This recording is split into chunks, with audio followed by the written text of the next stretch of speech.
haybad waxaad ku leedahay dhulkaaga hooyo haybad waxaad ku leedahay dalkaaga hooyo wana lama huraani hagarlihii wax ugu qabo wana lama huraani hagarlihii wax ugu qabo haybad waxaad ku leedahay dhulkaaga hooyo haybad waxaad ku leedahay dalkaaga hooyo wana lama huraani hagarlihii wax ugu qabo nuurkeeda maaragtaan udlahan oo nabada nuurkeeda maaragtaan nadiifka iyo nalalka neecawda maaragtaan nadiifka iyo nalalka neecawda maaragtaan oo ciidamaan oogin niyadooda maaragtaan oo ciidamaan oogin noloshooda maaragtaan shacabka iyo madaxda niyadooda maaragtaan shacabka iyo madaxda niyadooda maaragtaan waxaa nasiib yeeshay ruuxii buntland ku nool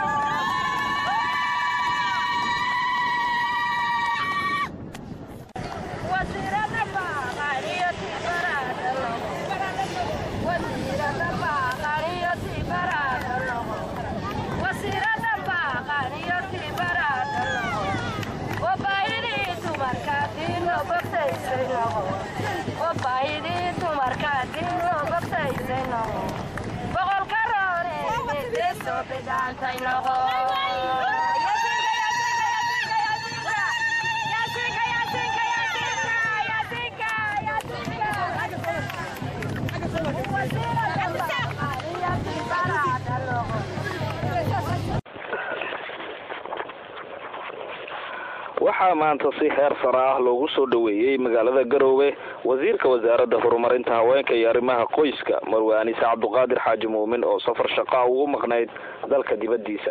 wasiiradda ayaa markay ka soo degtay gegada diyaaradaha ee magaalada Garowe waxa ay la hadashay warfideenada iyadoo uga warantay safarkeedii shaqo waxayna hadalkeeda ku bilowday sida tan bismillaahir rahmaanir rahiim assalaamu alaykum warahmatullahi wabarakaatuh waxaan Sweden oo aan shir door hay'adooda waaweyn oo runtii aad iyo aad u maalgeliya horumarinta haweenka iyo barnaamijka arrimaha qoyska kula kulmay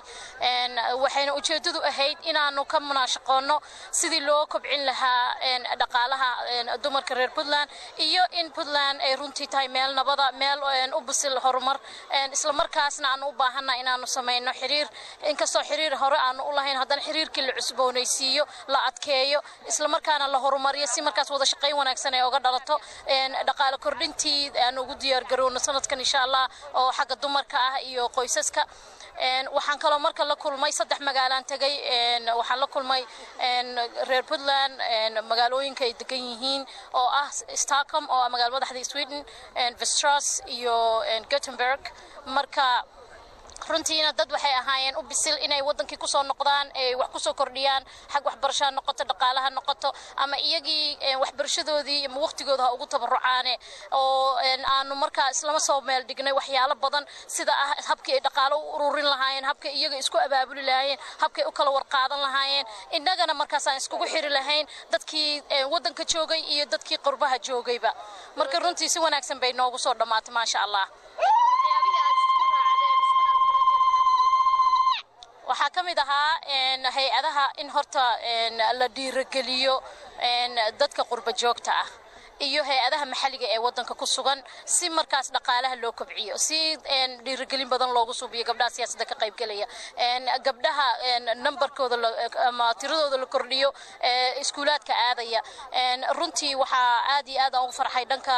qurba joogta in ay isku dubrideen barnaamij ah 2,000 oo gabdhood in caafimaadka loo tababarayo haddii Ilaahay yiraahdo hay'aduhuna ay kala qayb qaadan doonaan barnaamijkaas hase ahaatee haatan 100 gabdhood oo barnaamijka ku bilowday oo umulisooyin iyo kalkaalsooyin laga dhigi doono hadii loo tababari doono si markaas meelaha fogfog ay u aadaan oo ay hooyadii iyo dhalaankeedii markaa sidaan la socono maadaama ay isku go'a iyo umul raaca uu aad u badan yahay ay markaa wax uga qayb qaataan ummadii u dhiirigeliyaan oo u wacyigeliyaan oo ay maxay ahayd xagga caafimaadka ay noogala kaashadaan sidaan u yareyn lahayn umul raaca iyo dhimashada dhalaanka. وما هالسنتي وش بكذا ما هذا علينا أدام مدن